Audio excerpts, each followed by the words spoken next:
Hello, we are back. Day with Caleb here. We're doing another episode of History of Rides. Have my Never Forget Mr. Toad's Wild Ride shirt on because it has been removed from Disney World for quite some time. It's still in Disneyland with a single track, but Walt Disney World had two tracks. Two different experiences. So sad that they replaced it. Winnie the Pooh is a great attraction, but nothing will take away from that memory riding two different rides, essentially, in Mr. Toad. Riding that when we were real young, 8, 9, 10, somewhere in there, riding Mr. Toad was an amazing experience. Anyway, not here to talk about Mr. Toad. We are here to talk about Peter Pan's flight, so let's get right into it. We are back with History of Rides, this dealing with Peter Pan's flight, a rail-suspended dark ride that is located in Magic Kingdom, Disneyland, Paris, Tokyo, and Shanghai. One of the few attractions left from opening day in 1955. Based on the 1953 animated film, you see characters such as Hook, Peter Pan, Tinker Bell, the Lost Boys, Smee, and Wendy. The original concept was you were to fly through the attraction as Peter Pan himself, but guests did not get this and were confused when Peter Pan was not in the attraction. Still one of Disney's most popular attraction, reaching long wait times and long lines. In 2016, Shanghai opened their version. With one slight difference, they had 4-person vehicles instead of the normal traditional 2-seater vehicles. Why do I love Peter Pan's flight? Now, admittedly, I don't ride it. Well, I ride it every trip, but it's not one because of the long, extreme wait times, which we've talked about in this video. We don't ride it over and over. In the era of Fast Pass, if we had a Fast Pass, typically we would reserve it for another ride. But on the special occasion we got a Fast Pass, we would get it and ride Peter Pan's flight. It's just such a cool experience.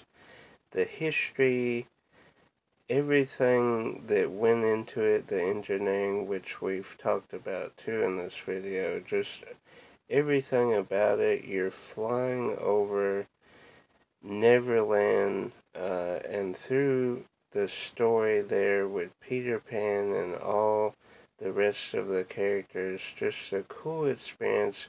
It is, as far as run times, quite short for the amount of time that normally we don't wait for, but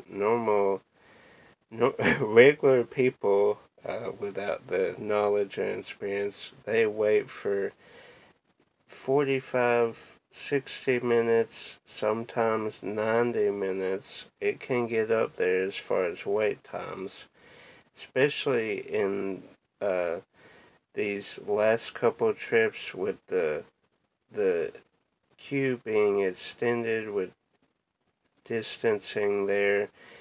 The line goes all the way back around to where Haunted Mansion is and then loops back into the attraction. Same with Small World actually, but it's such a cool ride. Just being an opening day attraction in 1955 at Disneyland, thinking about Walt Disney personally having his hands and his thoughts into this ride and the early dark rides there, just the nostalgia factor, even though I wasn't alive in 1955, just the Disney nerd in me riding this attraction. You can feel that sense of wonder, Walt's vision, everything that went into it makes it a great attraction, even though it's kind of shocking that people wait for so long to ride such a short amount of ride and attraction, but it is a must-do if you go to the parks. To this day, no elements of the Peter Pan sequel, Return to Neverland, has ever made it to the ride. They did eventually add Peter Pan back to his own attraction, and this was common early in the dark rides of Disneyland. You saw it with Snow White's Scary Adventure, Mr. Toad's Wild Ride, and people would often get confused when they did not see the character that was supposed to be there. In the refurb, people saw that a certain mermaid looked like Ariel, so they updated it to reflect more like Ariel. The ride system was a marvel of ride engineering back then and still to this day. They used an overhead conveyor system which gave you the illusion that you were flying to Neverland like Peter Pan.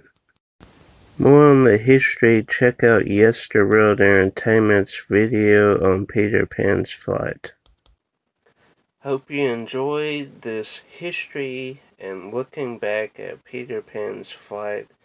These don't happen every week because it's a lot to do, a lot of information, a lot of research, a lot of trial and error with different things, just a ton to do. So I don't do a lot of the history of rides, but I do enjoy making them.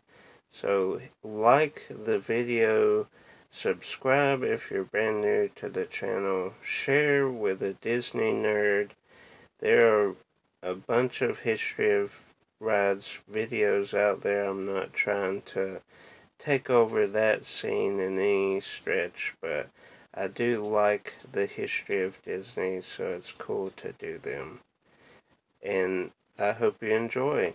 So until next time, guys, keep collecting and keep enjoying Disney.